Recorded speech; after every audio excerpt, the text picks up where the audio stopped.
Hi, today I'm going to talk about and play a game called Wasteman by TC Miniatures. That's ThunderChild Miniatures, www.tcminiatures.co.uk. First impressions, I've started playing it recently, is of course the miniatures. First thing you notice is the miniatures.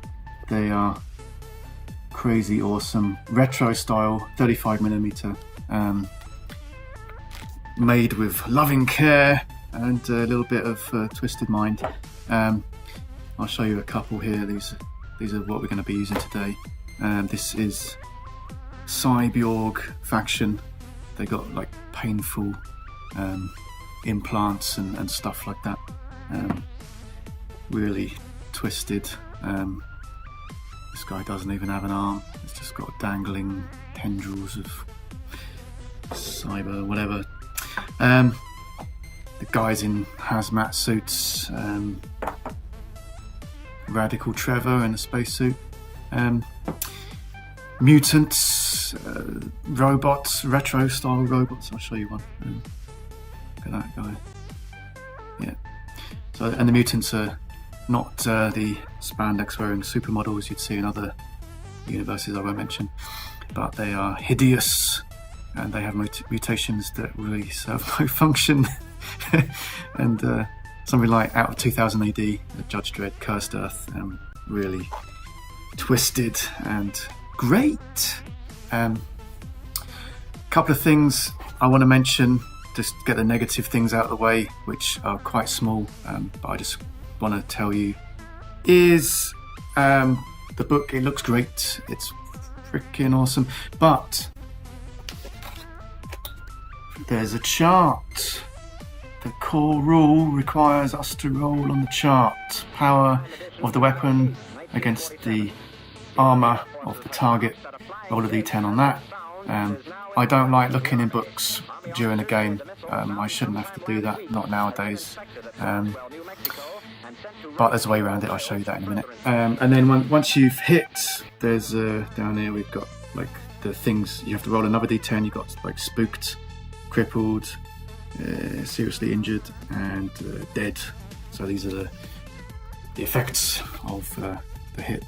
So there's no hit points, there's no like wearing each other down, just punching each other to death. That just doesn't happen, which is great because I'm kind of sick of that too. So that was one thing that bothered me. Another thing that bothered me is these cards. They look really excellent. They're beautiful. The imagery is just stunning. I love it. However, if you look down the bottom, there's like 4 skills here. What do they do? I don't know. I have to look in the book again.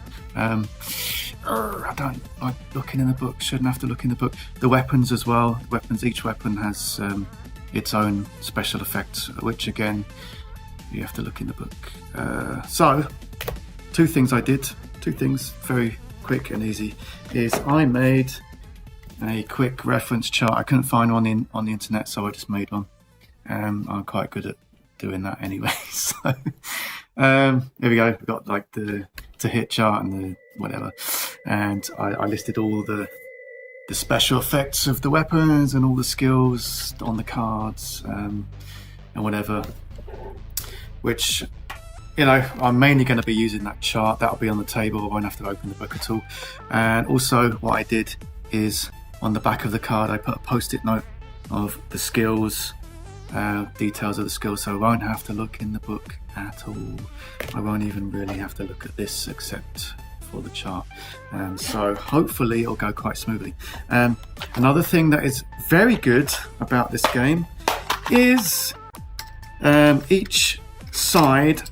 each player gets 5 activations. So there are usually about 5 models or 5 units per side, and each faction, when you buy a faction set, gets these bottle tops. There's a whole bunch, 5 basically, and each faction gets their own style bottle top. The cyborgs get this hardware super oil slick, so they're oil. Mutants get the Mega Muty Munch. You've seen these before in other reviews, I'm sure, but they're really cool. It's like out of that video game, Fallout, I think, has these. I'm not really sure, but it's such a really nice touch, original kind of, and just really useful as well. Useful. Like it. What else do I like about this game? Yes, something that I haven't actually used yet, hopefully I can use it in today's game, are the mad cards. Each player gets 5 of these to begin with, and they can be played at any time in the game, whether it's your turn or your opponent's turn, and they do like immediate things. I haven't actually read them fully, so they cause problems for the other player, or environmental effects like a tornado, or crazy stuff that you get in the Cursed Earth or the Rad Wastes.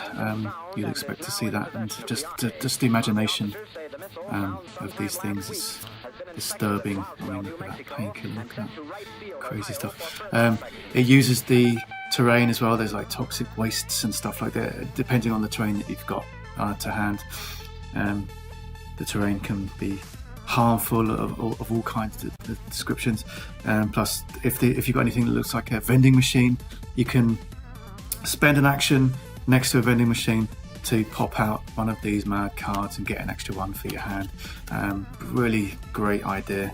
I actually do have vending machines, which you'll see in a minute, with my battle systems post-apocalyptic terrain, which we're going to use right now.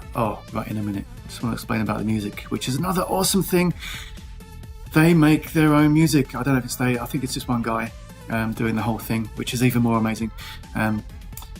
He made a whole bunch of music to play in the background when you're playing this game, which you can hear right now. This is what's playing in the background now. This is just one of the songs on the loop.